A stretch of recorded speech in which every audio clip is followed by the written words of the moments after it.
আসসালামু আলাইকুম, সবাই কেমন আছেন? আশা করছি সবাই ভালো আছেন। আল্লাহর রহমতে আমরাও ভালো আছি। তো আমি আরেকটি ছোট্ট ভিডিও নিয়ে আপনাদের সাথে হাজির হলাম।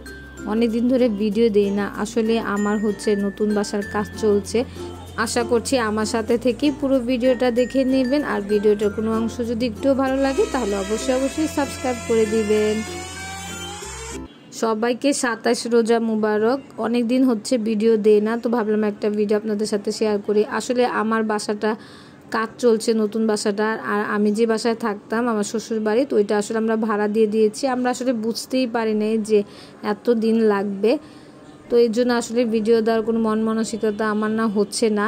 তো ভাবলাম যে আনাইজার জন্য নাগরা কিনতে গিয়েছিলাম, ভাবলাম আপনাদের সাথে একটু শেয়ার করি। মা আর মেয়ের জন্য ঈদ শপিং করতে গিয়েছিলাম নাগরা। তো এই তো দেখেন আনাইজার জন্য একটা নাগরা পছন্দ করেছি, খুবই ভালো লাগছিল ওর পায়ে।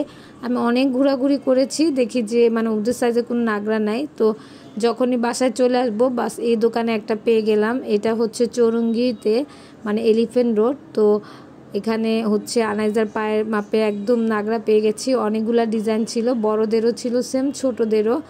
তো আমি ভেবেছিলাম যে সেম নিব, বাট যেটা আনাইজা নিয়েছে ওইটা আমার পায়ে ভালো লাগছিল না। আমি একটু অন্য শেপের নিয়েছিলাম, রাউন্ড শেপের আমারটা।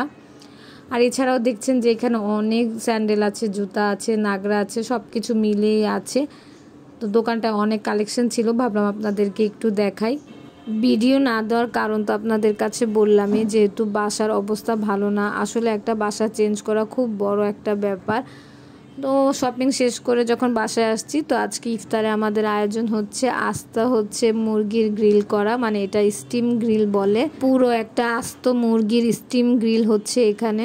এখন আমার বাসা নেই এটা বলাই যায়, কারণ আমি কিছুদিন শ্বশুর বাড়িতে, কিছুদিন আমার মার বাড়িতে, আর এখন যেমন বোনের বাসায় আছি। তো সব মিলে এভাবেই যাচ্ছে। তো ও আমাদের জন্য আস্ত মুরগির একটা স্টিম গ্রিল করছিল। তো এটা নাকি খেতে অনেক মজা হয়, তো এই জন্য ও আমাদের জন্য করছিল। আর শেষে ভাবলাম যে আপনাদেরকে একটু আমার বাসার অবস্থাটা দেখাই। যে দেখেন এখানে সিলিংয়ের কাজ চলছে, সিএনসি হবে।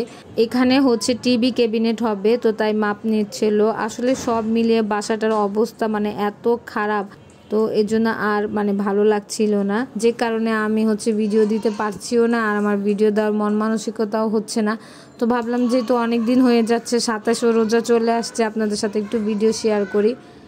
এই দেখেন বাসাটার অবস্থা কি, পুরো বাসাটার। এখানেও একটা সিএনসি হবে। তো আসলে কাজ অনেক বাকি আছে, দেখি আর কয়েকদিন লাগবে।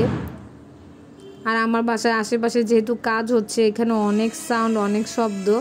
তো আশা করছি আপনারা কিছু মনে করবেন না। আর এখানে ক্যাবিনেটের কিছু কাজ হচ্ছে। তো সব মিলে আসলে অনেক হুলস্থুল। তো আশা করছি আপনারা বুঝতে পারবেন। আর ভিডিওটা ভালো লাগলে অবশ্যই লাইক দিবেন। আল্লাহ হাফেজ।